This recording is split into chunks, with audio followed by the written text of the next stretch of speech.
This is your news source evening bulletin for today, Thursday, the 4th day of September in the year 2025. I'm Gordon Mosley reporting, and here is what we're tracking tonight. A recount of all the votes cast in Region 4, Sub-District 4, which covers the east coast of the Demerara, got off to a heated start this morning at the Guyana Elections Commission High Street office, as polling agents for the PPP and the APNU clashed over the position of the X on the ballot paper. It doesn't have to be in the ballot. The choice of the voter here is clear. Number 5, here. The X must be in the box. It doesn't have to be, Chanel. It does not have to be in the empty box. It has to be in the box. No, it does not have to be in the empty box. A ballot could be deemed rejected if it is void of certainty. However, the law states that once the intention of the voter is clear, the vote is valid, once the identity of the elector has not been disclosed. With a total of 1,417 rejected ballots in Region 4 alone and a significant decline in votes, the APNU requested a recount of the ballots cast in Sub-District 4. There were a total of 790 ballot boxes in the East Coast Sub-District. Outside the GCOM head office today, General Secretary of the We Invest in Nationhood Party, Odessa Primus, told reporters that the arguments have subsided and the recount has been progressing. It has gotten a bit better after the blow-up a few minutes ago, of course, by the PPP agents, which is very unfortunate. If we're here for a recount process, it should be one that is simple. We just go through the statements of poll and do our checks and tabulations and so forth. There's no need for all this hostility and aggression, and I believe that Guyana needs, a fresh set of politicians who are not here for power or to be pompous, but rather who's here to ensure that the interest of the people is represented. The Win Party had written GCOM requesting a recount of all the ballots cast in Regions 4 and 8, but its applications were rejected by the Elections Commission. In its correspondence to Win in both cases, the Election Secretariat said that an election agent was not authorized to make a request for a recount, and as such the requests were null and void. Primus said the Win Party is considering its next steps, including a recourse to the court. Well, at this juncture, to the best of my knowledge, it can only be appealed through the courts because the time for that to happen would have passed. We are to make a decision on whether or not that is going to be appealed through the courts within the hour. So, meanwhile, Alliance for Change Chief Election Scrutineer Nicola Trotman has also been involved in the recount process, and she said with a total of 25 workstations set up to facilitate the recount, the process has been progressing. We have 25 stations operating. It's hard to say exactly what is happening. Everybody's doing their station. They've had stations where they've had queries, objections. They've had stations that have run really smoothly. So, all in all, the recount is happening. But the recount is expected to continue into tonight. GCOM Commissioner says Gunaraj reported earlier today that so far the recount has not resulted in any changes to the results of the completed ballot boxes. The APNU lost its strongholds to the Win Party and the PPP Civic. More news coming up in just a moment.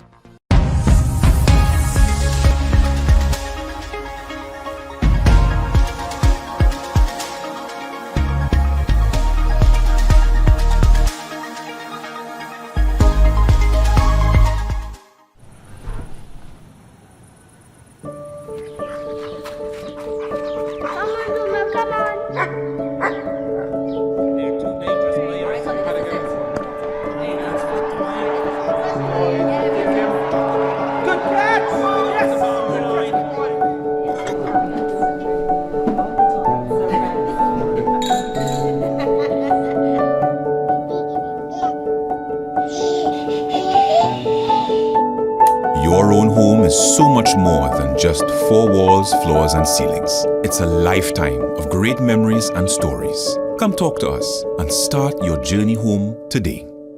Republic Bank. We're the one for you. Courts presents the Home Event 2025, happening now at Court stores nationwide. It's the perfect time to refresh your home. Come explore new arrivals, bestsellers, and deals you can't resist. Discover the widest range of stylish furniture, cutting-edge TVs, audio systems, and appliances that are smart and energy efficient, all backed by the Court's low price guarantee. Our experts will help you choose what you need for your home. Shop with Court's Ready Finance and get more. Don't miss the Courts Home Event 2025. Courts, bringing value home. Guyana's agriculture sector is growing stronger than ever. Over the past 4 years, Guyana has made remarkable strides, emerging as the only self-sufficient food-producing country in the world. Revenues earned from the oil and gas sector are being reinvested to improve agriculture, to build better roads, upgrade drainage and irrigation systems, and introducing of modern technology to boost food production. Together, these efforts are creating a stronger, more resilient food system for today and for generations to come.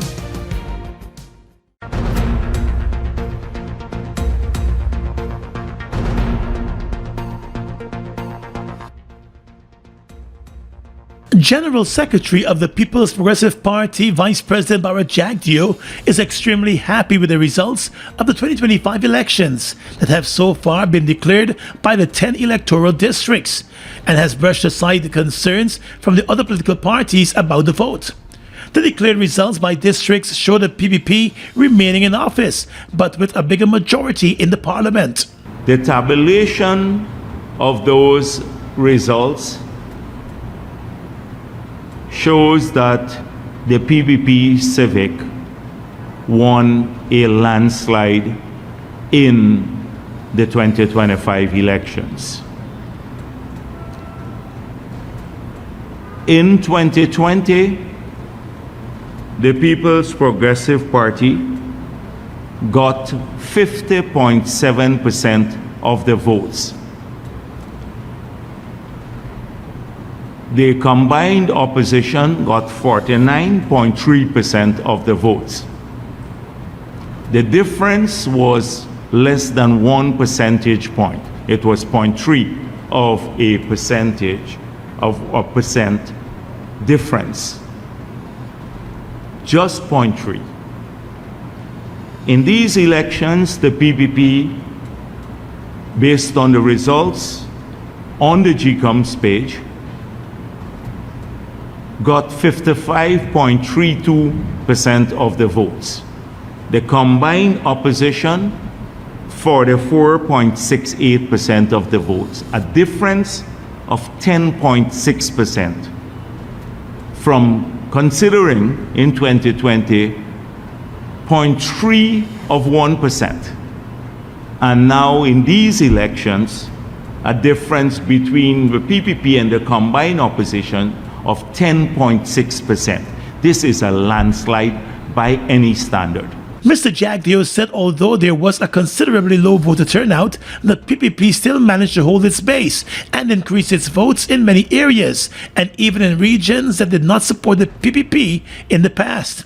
He said from the results declared so far, his party's support remains rock solid among PPP and Amerindian voters, while there was an increase in support from the Afro-Guyanese communities.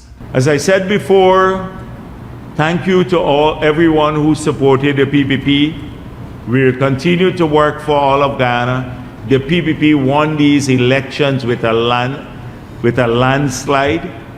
Don't listen to these naysayers. All of them are trying to diminish the PPP's victory. Oh, we want a recount here. No, somebody didn't smile at me nicely in the polling place. Somebody took away my crown from my suit or something like that I was wearing there. You're going to hear all sorts of stupid things like we heard before. But the results are clear. And this time, the SOPs are in the hands of every Guyanese. Mr. Jagdeo also hailed the Guyana Elections Commission for conducting the elections in a smooth and transparent manner. There were lots of rumors before the elections about GCOM's capability. every international observer group spoke of the manner in which the elections were conducted, the quality of the staff, the helpfulness of the staff, the professionalism of the GCOM staff, their adherence to procedures to ensure the transparency of the vote. And we saw it, we witnessed it, and we should give appreciation to the leadership of GCOM. The General Secretary of the PPP said he believes that his party was able to outshine the other parties because the party campaigned on a positive message and got the buy-in of the majority of voters. Let's tell you now that with a low voter turnout, the declared district results of the elections have revealed that there were 4,126 rejected ballots. A rejected ballot could be one with no marking, one with an uncertain marking, one that could identify the elector, and one in need of an official mark. Based on the results that have been declared in the various districts, District 4 recorded the highest number of rejected ballots. There were 1,417 rejected ballots in the District 4 area, which is home to the largest number of voters and also home to the capital. District 6 had the second highest number of rejected ballots, with a total of 650, followed by District 3 with 563 rejected ballots, and District 1 with a total of 364 rejected ballots. District 8 recorded the lowest number of rejected ballots, totaling 103. There were 266 rejected ballots in District 2, 293 in District 5, a total of 133 in District 7, while District 9 recorded 151 rejected ballots, and there were 186 rejected ballots recorded in District 10. The issue will be worrying for the Guyana Elections Commission and the political parties. Back in 2020, when the voter turnout was much higher, there were 4,211 rejected ballots. And the 2015 election saw 4,093 rejected ballots. A reason for the high number of rejected ballots has never been determined or studied, but in many cases, there were more rejected ballots recorded than there would be votes allocated to some of the small parties. The Guyana Elections Commission ran a voter education campaign in the lead up to Monday's elections, although there were repeated calls for more to be done to educate voters about the voting process. The Georgetown Chamber of Commerce and Industry served as one of the several local observers of this year's elections and found that the election day process was free, fair, and transparent. Speaking to reporters this morning outside the offices of the Guyana Elections Commission in Kingston, the president of the GCCI, Kathy Smith, said Guyanese should be proud of the election day process. We would have noticed a very free, fair, and transparent day.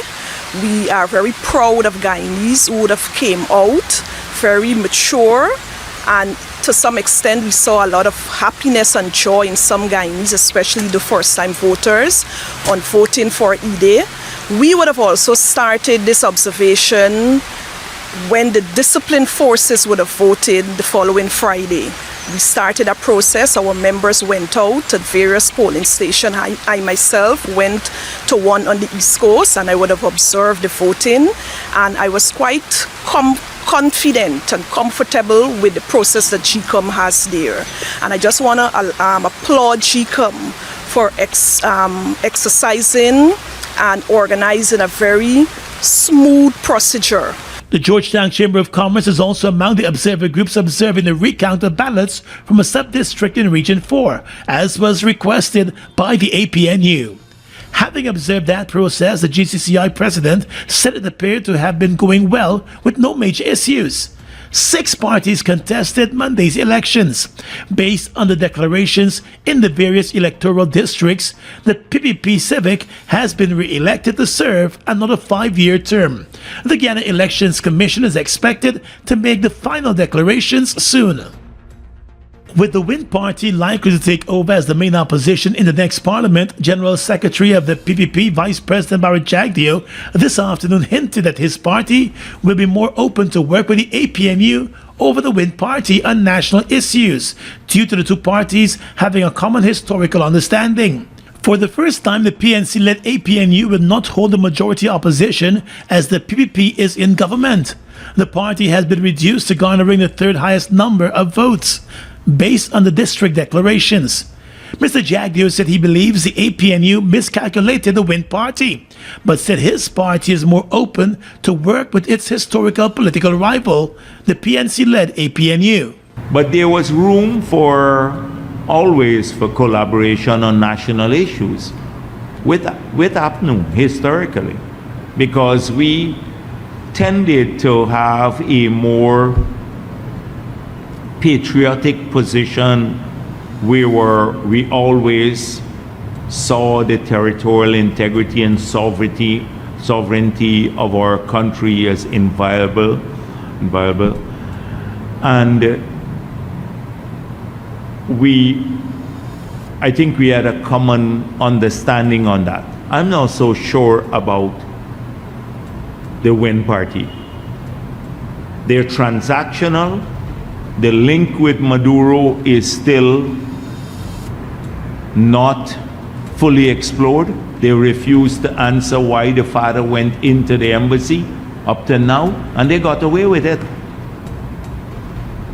So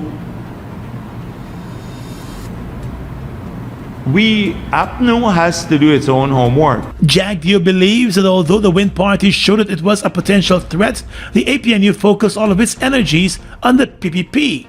And while Wind was creeping in on its support base, he said he hopes that it is a lesson learned. We knew they were going to become the third force in Parliament. We said this to many of their leaders.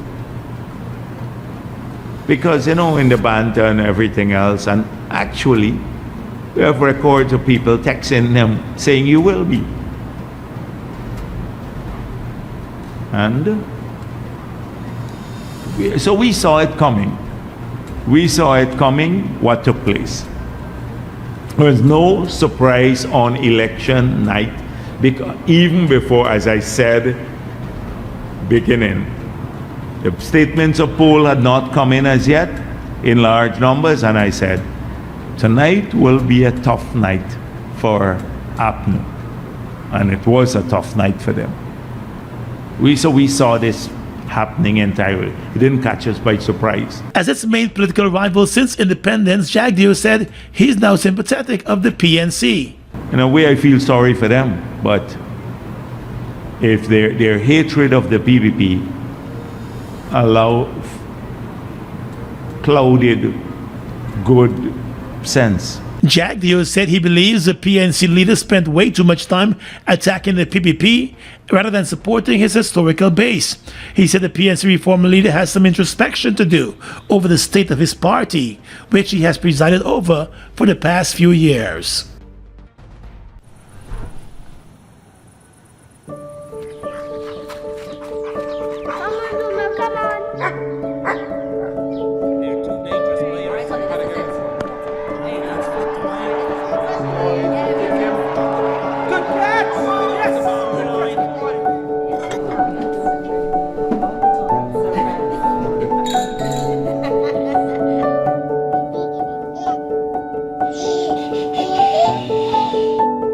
Your own home is so much more than just four walls, floors, and ceilings. It's a lifetime of great memories and stories. Come talk to us and start your journey home today.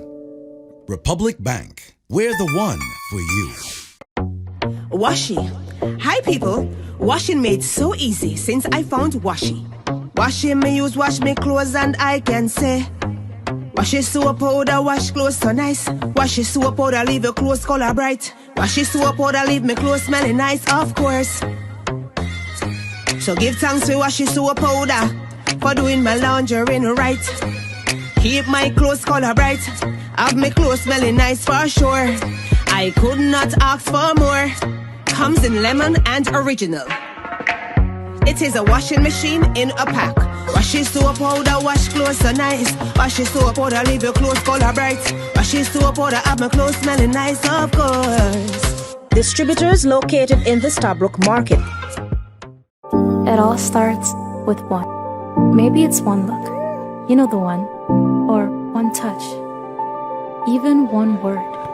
It can start with one step, or one promise, one thrill, one first time, one deep breath, one leap of faith, one day to remember, or one night to forget. One moment, so many stories that make up one crazy, average, everyday, fabulous life. We get one life, just one. Make your move. It all starts with one. The European Union Election Observer Mission said the media landscape in Guyana was highly politicized during the course of the 2025 elections. Delivering the EU Observer Mission's preliminary report on Guyana's elections, the chief observer Robert Bedron on Wednesday said voters had limited access to pluralistic information. The media landscape was highly politicized. Many outlets were aligned with political actors, resulting in disproportionate coverage in favor of the ruling party. The EU Observer Mission found that state-run media favored the government, while the editorial output of most private broadcast, print and digital outlets reflected their owners' political alignment. Adding that the integrity of independent reporting was undermined, the EU Observer Mission pointed out that there were cases of journalists openly campaigning for contesting parties, mostly the PPP Civic. In general, it said campaign coverage in broadcast and print media was largely unregulated, and voters' access to pluralistic information was diminished, since there are no legal obligations for media to offer equitable airtime or space to the candidates or to label political advertising. It said while the Guyana National Broadcasting Authority, whose board is composed mainly of the ruling party nominees, its decision-making process is not transparent, and during the course of the election it failed to finalize and gazette the election broadcasting guidelines required by law, relying instead on non-binding advisories published on its website. The EU Observer Mission media monitoring shows that the Voice of Guyana Radio and NCN devoted up to 92% of their election-related coverage to the PPP Civic campaign and aired clips that promoted the ruling party. Those clips, it said, were not labeled as political advertising. It said up to 3% of primetime news featured the APNU, while all other political parties were excluded. It also said such coverage runs counter to the public service remit of state-run media to the detriment of voters' access to information. The EU Observer Mission, however, said there were a few independent outlets that upheld journalistic standards, providing non-partisan scrutiny of candidates, their policies, and the electoral process. However, there were reports of verbal attacks on independent journalists. Independent journalists were verbally attacked by high-ranking government officials for their professional stance and asking critical questions. It also noted that one prominent investigative reporter also faced threats of legal action by government ministers who considered his reporting as defamatory. The EU Observer Mission added that the work of journalists was hindered throughout the campaign, primarily due to the difficulties encountered attempting to obtain access to information of public interest, owing to the inadequate action by the Commissioner of Information to address requests for information. It says such a media environment does not foster independent, professional, and analytical reporting. With regards to social media, the EU Observer Mission also found that the digital information environment was vigorous but antagonistic and marred by manipulative content, leaving little space for a respectful and pluralistic debate. Political discourse on Facebook and TikTok was largely driven by a small number of influencers and digital media, many showing close alignment with key parties.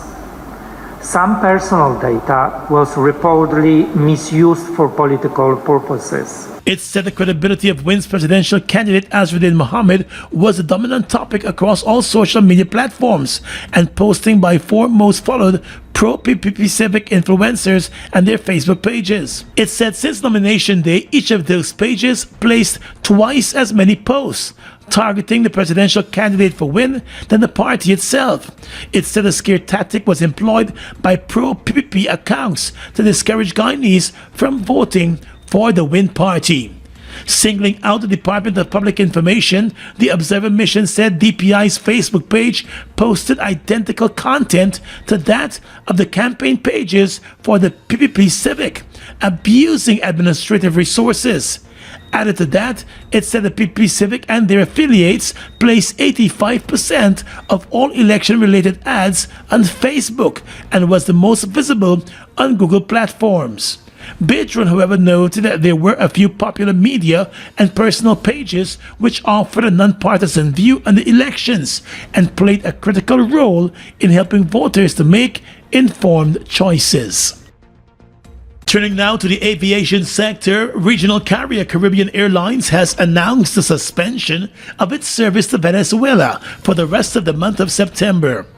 However, the airline has not provided any other information about whether that suspension will be lifted when September ends. In a social media post, the airline also did not provide a reason for the suspension of its service to Caracas from Port of Spain, Trinidad, but stated that affected passengers could apply for a refund or revoke their travel after the suspension is lifted or be transferred to an alternative carrier. The move by Caribbean Airlines comes as the U.S. military has been building up its presence in the Caribbean Sea as part of a fight against narco traffickers. Earlier this week, the U.S. announced an airstrike on a vessel that it said was ferrying cocaine from Venezuela and was destined for the U.S. The 12-member crew on that boat were killed, even as questions have now surfaced about the deadly airstrike and its legality. The 12 persons who died have all been identified to be Venezuelan nationals who lived in a small fishing community. The U.S. government has been seeking regional support for its new fight against narco traffickers from this region. Prominent journalist and news anchor Travis Chase has filed a defamation lawsuit against social media commentator Mikel Rodriguez, known as the Guyanese critic, over recent statements Rodriguez made on his Facebook talk show. Chase is seeking in excess of $5 million from Rodriguez, who he claimed published defamatory statements against him on the 14th of August. In his statements of claim, Chase alleges that, among other things, Rodriguez accused him of being bought by the Mohammeds and taking instructions from the Mohammeds in relation to his journalism job and linking him to the businessman who has been sanctioned by the U.S. government. Chase has also taken objection to Rodriguez linking him to the Venezuelan government and the Venezuelan President Nicolas Maduro, when no such links exist. In the court documents filed by attorney Hugh C. Anderson, Mr. Chase stated that the words uttered by Rodriguez insinuated that he is politically biased and is a propagandist, and that he is dishonest and corrupt. Chase said the words uttered by Rodriguez can also be interpreted to mean that he abuses his platform as a journalist to mislead and or confuse the Guyanese people. He said the statements were calculated to expose him to hatred, ridicule, contempt, and to damage his professional reputation and credibility. He also said the words used identified him by his name, his full name, so there can be no mistake to his identity. In the court papers, Chase's attorney also said the words published are untrue and malicious and amounts to falsehoods. He said his client has denied all of the allegations leveled against him, which have injured his reputation and diminished his credibility in the eyes of Guyanese and the international community. Chase has also asked the court for a permanent injunction restraining Rodriguez or his agents or servants from publishing or causing to be published the statements which were made on the 14th of August. Some tragic news to report now. Former national cyclist Alonzo Greaves died tragically late last night after losing control of his Ducati motorcycle while riding just behind the Botanical Gardens on Mandela Avenue here in Georgetown. The 36-year-old man from Kitty had just left a hangout with friends when the accident occurred. A police report said based on its investigations, Greaves was proceeding south along the eastern side of Mandela Avenue at a fast rate when he lost control of the motorcycle, causing it to veer in a southeasterly direction, where the front wheel came into contact with a heap of mud that was on the edge of the roadway beyond the continuous white line. Greaves was pitched onto the roadway and sustained injuries to his head and other parts of the body. He was not wearing a helmet at the time. Emergency medical technicians arrived on the scene and found the man in an unconscious state. He was pronounced dead at the scene. A few years ago, another motorcycle accident left Greaves badly injured, which led to the end of his cycling career. He was well respected in the cycling fraternity during his competitive years, and today the Guyana Cycling Federation and the Guyana Olympic Association extended their condolences as they remembered him as a fierce competitor and a national champion cyclist. President Irfan Ali also extended his condolences to the man's family. Greaves was the father of 3 children. Live the island dream. It's your chance to be one of over 100 winners in the Island Dream Promotion. Win your share of more than $1 million in cash and prizes, plus 2 all-inclusive weekend staycations for 2. And that's not all. Score coolers packed with Buster, Turbo, Altitude and Viva. Just buy any can or bottle of Turbo, Buster, Altitude or Viva. Find the code starting with BB, then visit at Buster Guyana or Turbo_Caribbean on IG or Facebook for details. Live the island dream, get money. Live the island dream. Guyana's economy is rapidly transforming, and we're all part of it. Guyana is at the forefront of this development by providing reliable and efficient energy and supporting community development from the very core. 100% of Guyana's profit goes back to building schools, roads, and other important infrastructure that connects our cities and towns, providing fuel to domestic, marine, industrial and aerial transportation. Guyana has now repositioned itself as a market leader in the petroleum industry, building a better future for all of us.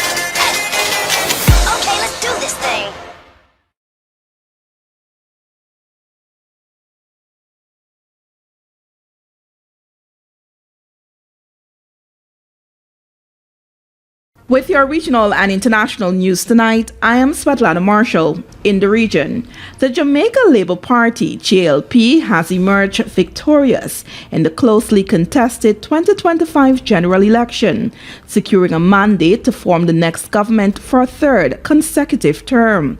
This outcome paves the way for Dr. Andrew Holness to be sworn in as Prime Minister for another term. It marks the 10th time since 1944 that the JLP has won a general election. It is also the JLP's 4th election win in the last 5 general elections. The PNP has 9 general election wins, its last coming in 2011. The JLP government has also campaigned heavily on its record of crime management and economic stewardship. Party leaders highlighted a 43% reduction in murders since the start of the year, crediting focused security measures and community engagement initiatives for the improvement.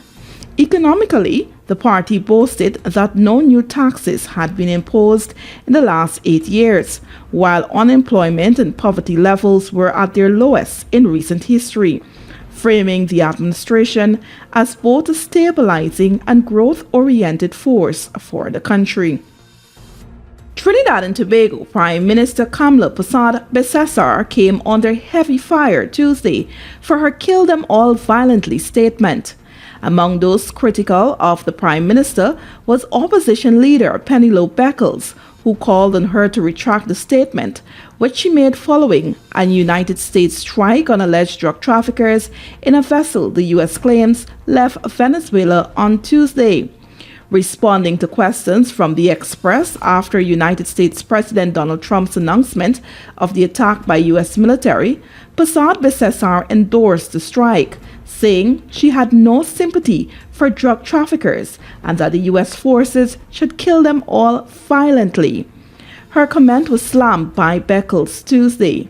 In a Facebook post, the opposition leader said Passad Besessar's statements were reckless, disgraceful, and inconsistent with the oath she has taken to uphold the Constitution and the law, and completely unbecoming of the head of government, who is expected to be more prudent in her language.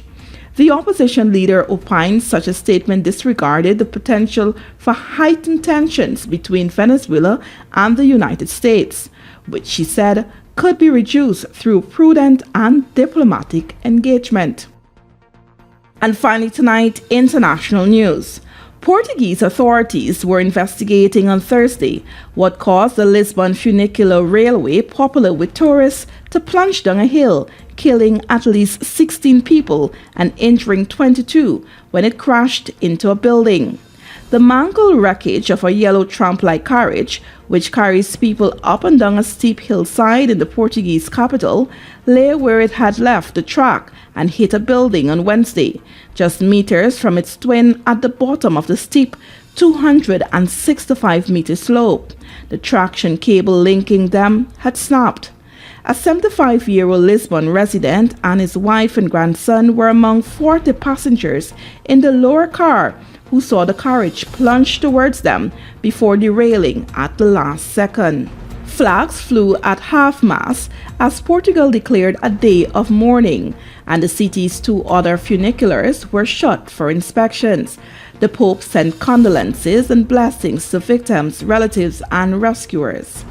This is one of the greatest human tragedies in our history, the Prime Minister said in a press conference on Thursday, adding that he expected the investigation into the causes of the accident to be concluded swiftly.